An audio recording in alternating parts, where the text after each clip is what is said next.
So today we are going to be talking about becoming the parents your child needs. I'm going to be asking us to have a little bit of reflection. In the next 5 years, what if you look back at your children or ask your children, do you think your children will want to be like you? Ask yourself. Because the challenge we're seeing in the recent times is most children rather will want to become someone else than their parents. In fact, the people they desire to become are not even people you, in your wildest imagination, you want them to even think about them. But that is what's happening. And why is it so? Because we have not translated ourselves to a person of influence that the children will desire to be like us. So today we are going to be talking about becoming an advantage to your child. Becoming the parents every child would want. And we'll be coming from the godly perspective.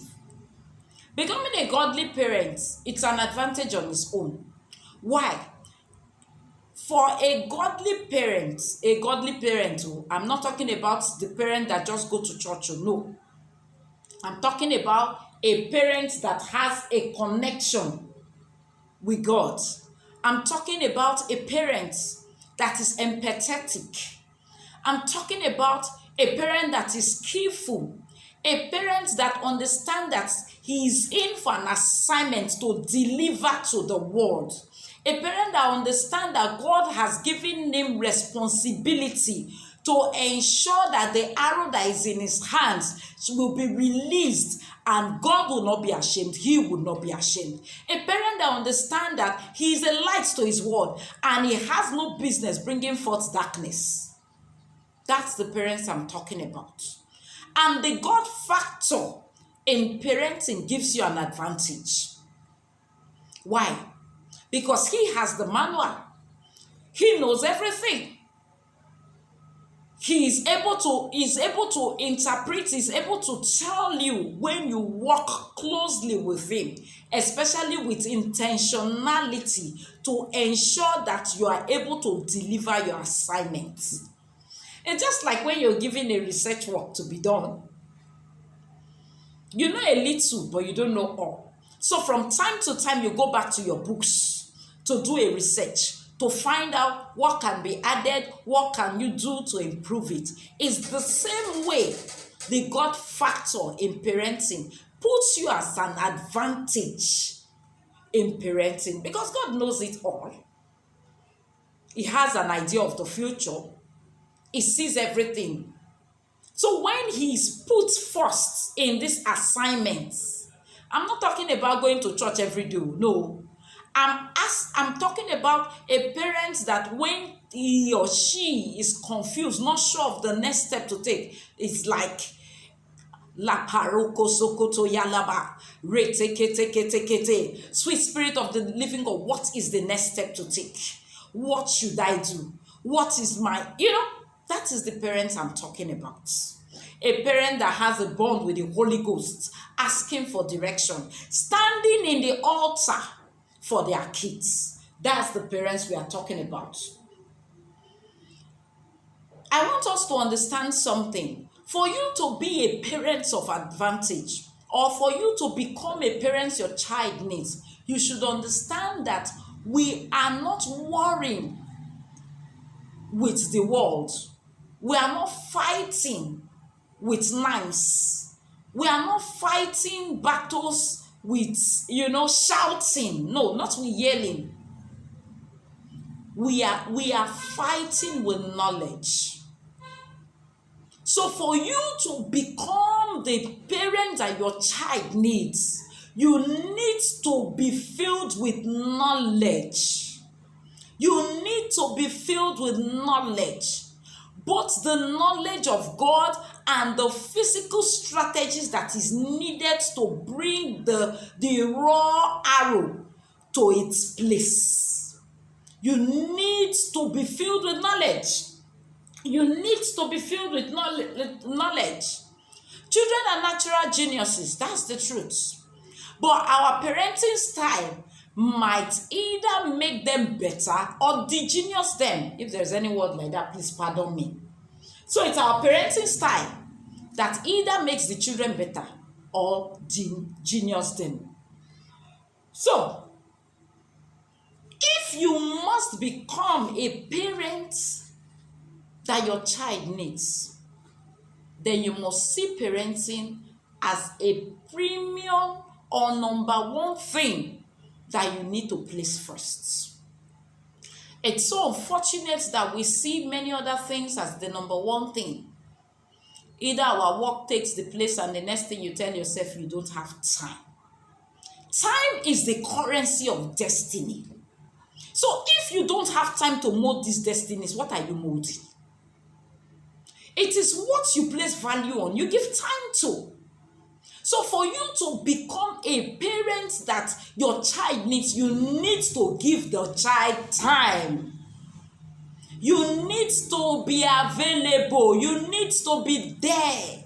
You need to place systems on systems that will make you present. You need to be available. You need to be available for them. In their trying times, you need to be there. In their happy moments, you need to be there. I'm not just talking about being available, but being accessible. Because some of us are available, but we are not accessible. Before they come, oh, you disturb too much, you talk too much. Yeah, take phone. Don't disturb me. Or before the child stop, no, you are disturbing me. They are always disturbing you. Children will always ask 1,001 question. In fact, when you answer this question, now the next minute they will come. So a parent to become the parent that your child needs, you will be that parent that is ready to answer all the questions. So you should be ready to answer all the questions. That is, you need a lot of knowledge to be able to answer all the questions. How to be able to answer questions wisely. Because children will come with all kinds of questions. And the truth is, if you are not available or you are not accessible, they will definitely find someone to help them do that work. Your children will know that you place value on them by your being available, by the ear you give to them. So becoming the parent that your children needs, you need to give them, in fact, you need to give them hearing ears. Then, I didn't start with numbering, but on my book here, we have number 3. To become the parents that your children need, you need to teach them to lead. You need to teach them to lead. You need to teach them not to flow with the crowd. They should be the one people should flow with. They need to learn how to say no. Yes, ma is not the thing. In fact, somebody said, if your child agrees with everything you say, then I'm afraid that you are raising a dummy. They should be able to question the things you say. They should be curious enough to ask you, Mommy, but why? Why did you say it like this? They should be able to question the status quo. It means the child is thinking. You are creating leaders when you are that parent that give room for the children to lead. And how do you do that? By giving them the opportunity to think. Allow curiosity. Don't be that one that will shut them down. Why are you asking? It doesn't matter. Just leave it. Mommy has said it and that is it. No. You need to be one that allows for curiosity. Then to become the parents that your children need, you need to be able to set boundaries. Do you know, I was surprised recently when my younger daughter, my youngest child, my daughter has said something. It was kind of, I really didn't expect it. And she was writing on the board. She was just writing, getting herself excited over certain things. And she was like, I love mommy because mommy loves praying, mommy loves reading the Bible, stuff like that. And mommy loves me. Then she's brought again. She said, I love my daddy because my daddy disciplines us. And I was like, I don't understand. Though I didn't tell her that, but I was. And it got to me that these children, they understand discipline. When I say discipline, I'm not saying it's the conventional discipline that you call your discipline. No. The one that you bully the child, you beat the child, break the child's head. No.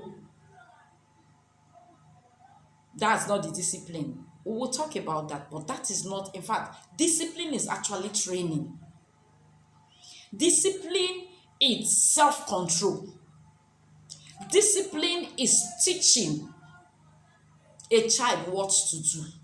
That's what discipline truly is. So discipline is not actually yelling or the conventional knowledge we carry about discipline. Discipline is more than that. Discipline is more than that. But my daughter said the thing she likes her dad for is because he disciplines her. And it got to me to understand that children likes to be disciplined.